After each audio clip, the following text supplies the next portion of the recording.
एक 10 साल का छोटा सा बच्चा केबीसी के स्टेज पर बैठा है। सामने अमिताभ बच्चन साहब, इंडिया के सबसे बड़े मेगा स्टार। कैमरा हर एंगल से फोकस्ड उस बच्चे पे और लाइट उस बच्चे के फेस पर। और वो बोलता है, मुझे रूल्स पता है, आप मेरे को समझाने मत बैठ। मेरे को रूल्स पता है, इसीलिए आप अभी मेरे को रूल्स समझाने मत बैठना। इतना कहना था और पूरी दुनिया आग बबूला हो गई।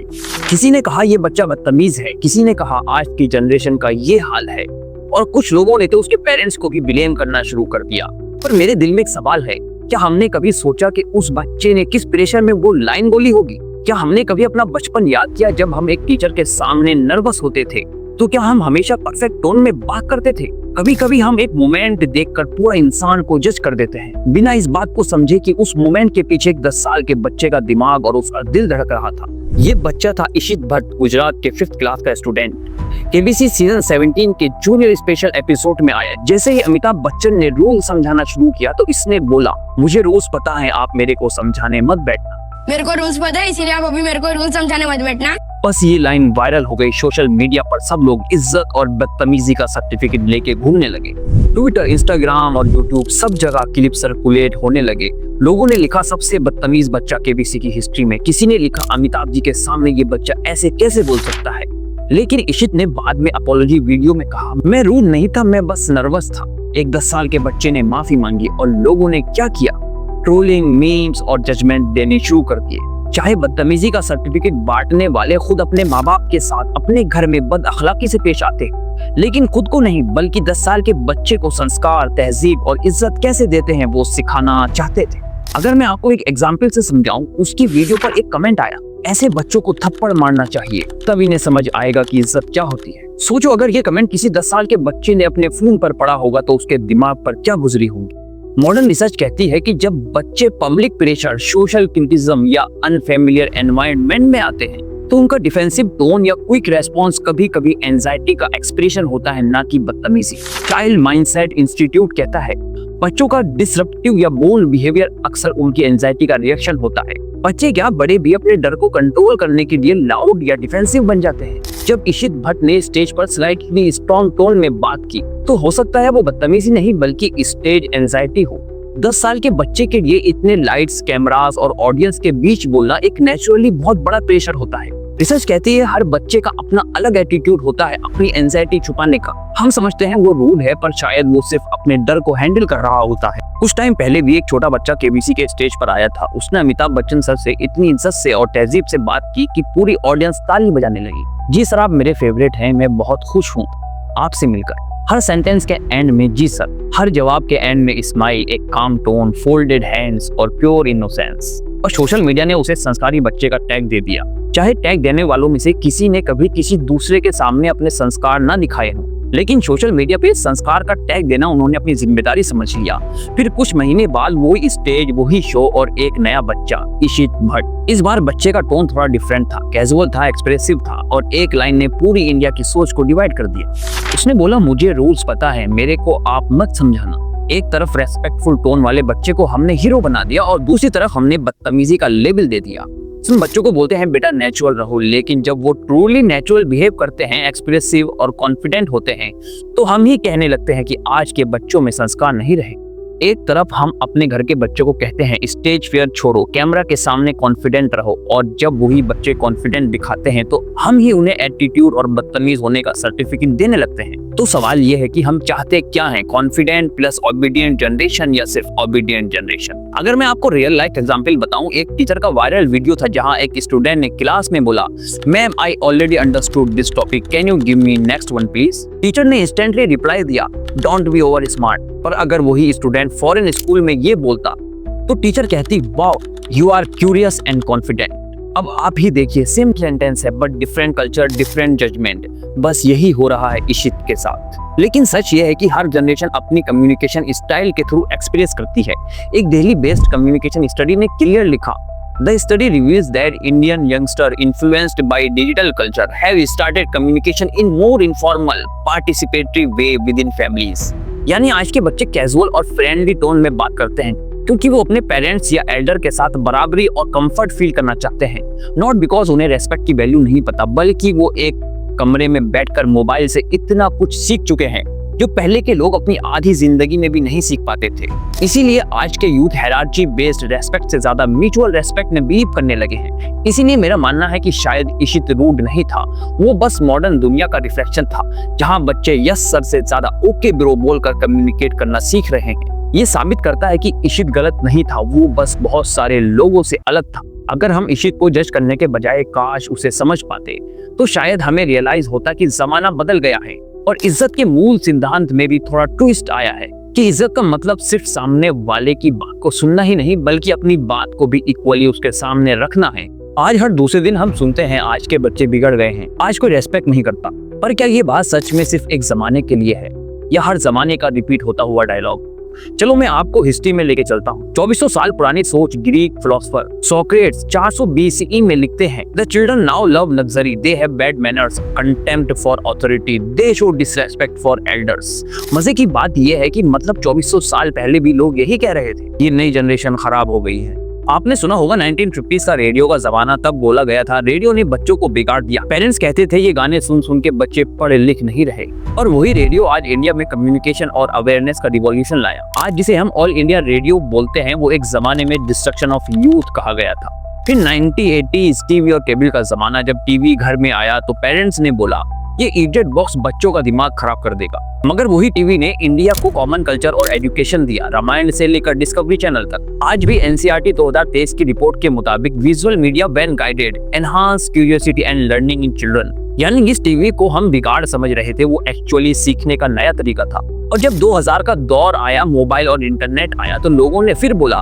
फोन ने बच्चों को खत्म कर दिया है, उनकी सोच को खत्म कर दिया है। लेकिन यूनिसेफ डिजिटल रिपोर्ट 2022 के हिसाब से digital access helps children build, create and problem solving skill when guided by adults. यानी टेक्नोलॉजी ने बच्चों को बदतमीज नहीं बल्कि अवेयर और एक्सप्रेसिव बनाया।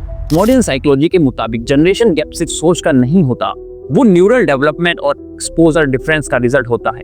एक 2020 स्टडी बाय स्टैनफोर्ड यूनिवर्सिटी कहती है every new generation adopt their communication style to match the pace of information around them. यानी अगर आज के बच्चे फास्ट, कैजुअल और कैमरा फ्रेंडली हैं, तो वो उनके एनवायरनमेंट का रिजल्ट है, एरोगेंस का नहीं। अब आप ही सोचिए, जब आप छोटे थे और किसी ने आपको कहा चुप रहो, तो क्या आप चुप हो जाते थे? नहीं ना। तो फिर आज के बच्चों को अपना बचपन याद करके जज करो, क्योंकि आज के बच्चों के पास इतनी ज्यादा इंफॉर्मेशन है, तो इसलिए वो कह देते हैं 1 मिनट सुन लीजिए, मुझे भी बोलना। ये डिसरेस्पेक्ट नहीं मेरे भाई, ये वॉइस ऑफ सेल्फ एक्सप्रेशन है। WHO 2023 के डेटा के हिसाब से यूथ में सेल्फ एक्सप्रेशन और पार्टिसिपेशन दोनों ही कॉन्फिडेंस से लिंक हैं, और यही कॉन्फिडेंस लॉन्ग टर्म एंजाइटी भी कम करता है। तो अगर आज के बच्चे बोल रहे हैं, तो हमें समझना पड़ेगा कि वो सीख रहे हैं सेल्फ वर्थ, सेल्फ कॉन्फिडेंस, ना कि बदतमीजी। हर दौर में लोग कहते आए हैं ये जनरेशन खराब है, पर शायद हर दौर में बच्चे सिर्फ नए तरीके से इज्जत देना सीख रहे थे। जमाने में इज्जत देने का तरीका बदलता है मेरे दोस्त, लेकिन असली संस्कार का बेस वही होता है, सुनना, समझना और इज्जत देना, जो बच्चों और बड़ों दोनों पे अप्लाई होता है। आज हम सब इशित भट्ट जैसे बच्चों की बात कर रहे हैं, लेकिन एक सवाल कोई नहीं पूछ रहा कि आखिर आज के बच्चे ऐसे बने क्यों? उनके वर्ड्स, उनकी टोन, उनका एटीट्यूड का फाउंडेशन किसने रखा? इसका आंसर सिंपल है, उनका एनवायरनमेंट, उनकी डिजिटल दुनिया और हम खुद, पेरेंट्स और सोसाइटी। आज एक 10 साल का बच्चा दिन में ऑन एन एवरेज 4 से 6 घंटे मोबाइल स्क्रीन के सामने रहता है। उसका फर्स्ट स्कूल यूट्यूब है, उसका फर्स्ट टीचर ब्लॉगर, गेमर और इन्फ्लुएंसर है। वो उनसे टोन, एक्सप्रेशन और रिएक्शन सीख रहा है। इसलिए जब आज के बच्चे स्टेज पे आते हैं, तो वो माइक से बात नहीं बल्कि वो कैमरा के सामने परफॉर्म करते हैं। पर जब हम उस परफॉर्मेंस को बदतमीजी बोलते हैं, तो हम उस डिजिटल लर्निंग एनवायरनमेंट को इग्नोर कर देते हैं जो हमने खुद क्रिएट किया है। जिस डिजिटल दुनिया से बच्चे सीख रहे हैं, उसका सिलेबस खुद सोशल मीडिया ने लिखा है। फिर जब उसी सोशल मीडिया के सिलेबस के अकॉर्डिंग बच्चा एग्जाम देता है, तो उसे एग्जाम हॉल यानी सोशल मीडिया पर कैसे फील किया जा सकता है? हम सब जानते हैं कि पहले के पेरेंट्स कहते थे ऐसे बोलो, ऐसे मत बोलो, लेकिन आज के पेरेंट्स कहते हैं बेटा वीडियो बनाते टाइम चेहरे पर स्माइल रखना। इसलिए आज के मॉडर्न पीरियड में पेरेंटिंग टीचिंग से ज्यादा परफॉर्मिंग बन गई है। हर फैमिली एक मिनी कंटेंट हाउस बन गई है, रील्स, व्लॉग, फैमिली चैलेंजेस। यानी बच्चे मैनर्स नहीं बल्कि मूवमेंट सीख रहे हैं। उनके लिए कैमरा के सामने होना नॉर्मल है और रियल लाइफ में पॉज लेना उनके सिलेबस में ही नहीं लिखा गया। तो फिर निगेटिव ट्रोल करके उनके सोशल मीडिया पे ही मार्क्स क्यों काटे जा रहे हैं? Study by American Academy of Pediatrics कहता है childrens who are regularly exposed to performative digital environment begin to associate attention with validation। मतलब जब बच्चे हर टाइम लाइक्स, व्यूज और क्लैप्स के बीच बड़े हो रहे हैं तो उनका कम्युनिकेशन नेचुरल कैसे रह सकता है? वो रिएक्शन बेस्ड हो जाते हैं। इसलिए कि शिवभट्ट जैसा बच्चा बोलता है कि मुझे रूल्स पता है, तो वो रूड नहीं, वो डिसरेस्पेक्टफुल नहीं, बस वो परफॉर्मेंस टोन में बात कर रहा होता है। हर बच्चा अपने आसपास की दुनिया का मिरर होता है। जब हम खुद ही आपस में आर्ग्यू करते हैं, टीवी डिबेट्स में शाउट करते हैं, पॉलिटिशियन डिसरेस्पेक्ट दिखाते हैं, तो बच्चे रेस्पेक्ट का एक्चुअल मीनिंग कहां से सीखेंगे? 2023 की study Cambridge institute of behavioural science बताती है बच्चे हमारे कहने से नहीं बल्कि आसपास के एनवायरनमेंट के एक्शन को ऑब्जर्व करते हैं और फिर उसे सीखते हैं। हम सब जानते हैं कि आज के बच्चे कैमरा जनरेशन है, पर कैमरा ने उन्हें खराब नहीं किया बल्कि उनसे कॉन्टेक्स्ट छीन लिया। तो शायद सवाल ये नहीं कि बच्चे बदतमीज हैं या नहीं, सवाल ये है कि हमने उन्हें तहजीब और एम्पैथी का एनवायरनमेंट दिया या फिर नहीं। तहजीब एक बुक में नहीं होती, वो पेरेंट्स के बिहेवियर, सोसाइटी की टोन और स्क्रीन के कंटेंट में होती है। जब देश चलाने वाले पॉलिटिशियंस अपने देश के पीएम की मां की डिसरेस्पेक्ट कर सकते हैं तो एक 10 साल के बच्चे से 100% रेस्पेक्ट और इज्जत देने की उम्मीद क्यों? आज के बच्चे एक्सप्रेस करते हैं पर हम उनके एक्सप्रेशन को एक्सप्लेन करने की कोशिश नहीं करते, इसलिए वो हमें गलत लगते हैं। जबकि वो गलत नहीं, वो सिर्फ एक नई दुनिया का प्रोडक्ट है जहां उन्होंने बोलना सीखा। लेकिन हमारी गलती यह है कि हमने सुनना और नए तरीके से समझना बंद कर दिया। अब जब हमने इस पूरी कहानी को देखा, एक बच्चा, एक मूवमेंट, एक वायरल लाइन, तो समझ में आया कि गलती उस बच्चे की नहीं थी, गलती थी उन सबकी जिन्होंने अपने बच्चों को भूलकर उस बच्चे की बात करने के तरीके और उसके हाजिर जवाबी के अंदाज को मिनटों में जज करके ट्रोल कर दिया। क्योंकि हमने उस बच्चे का टोन देखा पर दिल नहीं देखा और ये नहीं सोचा कि वो 10 साल का बच्चा है। क्या आप अपनी 10 साल की उम्र में एक परफेक्ट इंसान थे? ये मेरा सवाल है, क्योंकि हमने सिर्फ एक मोमेंट को जज किया पर उसका कॉन्टेक्स्ट नहीं समझा। हाँ, मानता हूँ पहले भी और आज भी रेस्पेक्ट का मतलब होता है सर कहो, नमस्ते कहो, अस्सलाम वालेकुम कहो, सत श्री अकाल कहो, बात करते हुए बड़ों के सामने चुप हो जाओ। लेकिन आज के फास्ट इवॉल्विंग मॉडर्न जमाने में इज्जत का मतलब है सुनना, समझना और फास्ट रिप्लाई, दिल और इज्जत के साथ देना। तो उन सबकी अलग अलग हो सकती है, क्योंकि पहले इज्जत जेस्चर से दिखाई जाती थी, लेकिन आज के मॉडर्न जमाने में सामने वाले के सामने क्विक आंसरिंग, फास्ट कन्वर्सेशन और क्विक अंडरस्टैंडिंग में इज्जत दिखाई जाती है। क्योंकि वो जमाना नहीं और उस जमाने वाला सब्र नहीं कि जब एक चिट्ठी किसी को लोग लिखते थे और महीनों उस चिट्ठी के आंसर आने का इंतजार करते थे। अब hand to hand, double tick और ब्लू टिक और फास्ट रिप्लाई का जमाना है, क्योंकि अगर किसी का रिप्लाई डिले होता है तो उसे इग्नोरेंस और बेइज्जती समझा जाता है। अगर सामने वाला बिजी नहीं है तो ये बात किसी हद तक सही भी है, क्योंकि हर जनरेशन का अपना रेस्पेक्ट कोड होता है। पर प्रॉब्लम जब होती है जब हम नए कोड को पुराने सॉफ्टवेयर पे चलाना चाहते हैं। दोस्तों, याद रखना, जैसे जैसे इंसान इवॉल्व होता है वैसे वैसे इंसान का हर एक ट्रेड इवॉल्व होता है, रेस्पेक्ट करने का तरीका भी इवॉल्व होता है। लेकिन रेस्पेक्ट खत्म नहीं होती, बस उसका वर्जन अपडेट हो जाता है। जैसे आज की जनरेशन के बच्चे कॉन्फिडेंस और कंपेशन दोनों साथ में लेकर चलते हैं। इसीलिए मैं पेरेंट्स से कहना चाहूंगा कि आप अपने बच्चों को शट नहीं कहिए, बल्कि उनसे कहिए प्लीज लिसन, सुनो बेटा। जब बच्चा अपनी फीलिंग एक्सप्रेस करे तो उसे इंटरप्ट मत करो, उसे सुनो और समझो, क्योंकि ओके ब्रो, हेलो अंकल के पीछे भी एक नया लैंग्वेज है। उसको डिकोड करो, डिसमिस नहीं करो, ट्रोल नहीं करो। टीचर्स को एडवाइस दूंगा, बच्चा जब क्लासरूम के अंदर आंसर दे और आपको किसी क्वेश्चन का जवाब दे तो उससे अपना ईगो ट्रिगर नहीं करो। जवाब देना बच्चों का पार्टिसिपेशन है। जब हम बच्चों को बोलने का पूरा मौका देंगे तभी बच्चे सुनने की आदत अपने अंदर डालेंगे। सोसाइटी के लिए मेरा मैसेज है, वायरल किड के व्यूज बढ़ाने के बजाय एम्पैथी स्प्रेड करो, मोहब्बत स्प्रेड करो। एक बच्चे को जज करना बहुत आसान है, पर एक बच्चे को समझना एक जिम्मेदारी और रेस्पॉन्सिबिलिटी है। हर रिसर्च यही कहती है कि children learn empathy and manners through modelled behaviour, not through moral lectures. Cambridge university की एक रिपोर्ट बताती है, children learn social behaviour through observation, not through डांटना, मारना, पीटना और ट्रोल करना। यानी अगर हम खुद रेस्पेक्टफुल हैं तो अगला जनरेशन ऑटोमेटिकली तहजीब 2.0 बन जाएगा। शायर इशित भट्ट जैसे बच्चे हमें एक चीज याद दिला रहे हैं कि इज्जत का मतलब सिर्फ वर्ड्स में नहीं बल्कि इंटेंशन में होता है।